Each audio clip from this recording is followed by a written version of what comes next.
Welcome to FK iPhone. Today, we're taking a deep dive into the Moto G05, Motorola's latest budget-friendly smartphone for 2025. This phone promises solid performance, a sleek design, and a few surprises that might make it one of the best choices in its price range.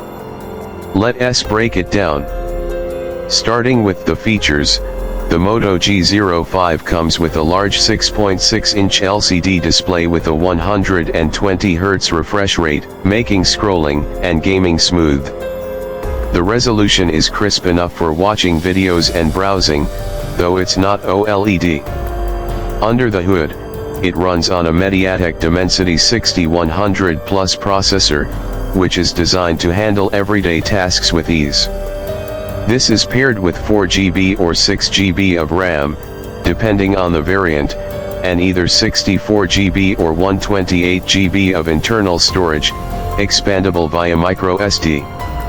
Battery life is always a key factor in budget phones, and Motorola has packed a 5000 mAh battery into the G05. With efficient power management, this should easily last a full day, even with heavy usage. The phone supports 15W charging, which isn't the fastest but is acceptable for its price.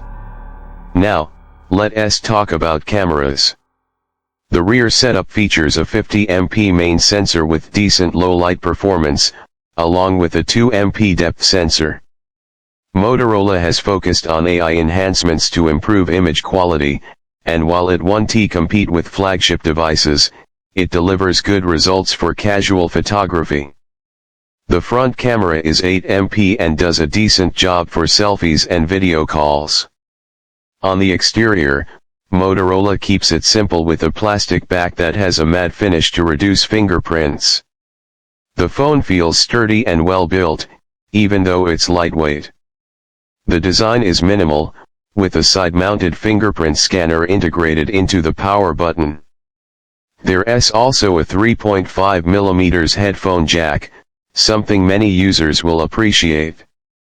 For software, the Moto G05 runs on Android 14 with Motorola's near-stock experience. This means no heavy bloatware, just a few useful Moto features like gestures and personalization options. Motorola has promised at least one major Android update and 2 years of security patches, which is decent for a budget device. In terms of connectivity, you get 5G support, Wi-Fi 6, Bluetooth 5.1, and a USB-C port. It's not packed with premium extras like an in-display fingerprint scanner or wireless charging, but that's expected at this price point. So what's the verdict? The Moto G05 is a solid option for anyone looking for an affordable phone that gets the basics right. The display is smooth, the battery life is impressive, and the clean software experience is a plus. The cameras are decent for the price, and the overall design is comfortable to hold. If you're looking for a budget-friendly 5G phone in 2025, the Moto G05 is definitely worth considering. Let me know what you think about this phone in the comments. Don't forget to like and subscribe for more smartphone reviews. See you in the next video.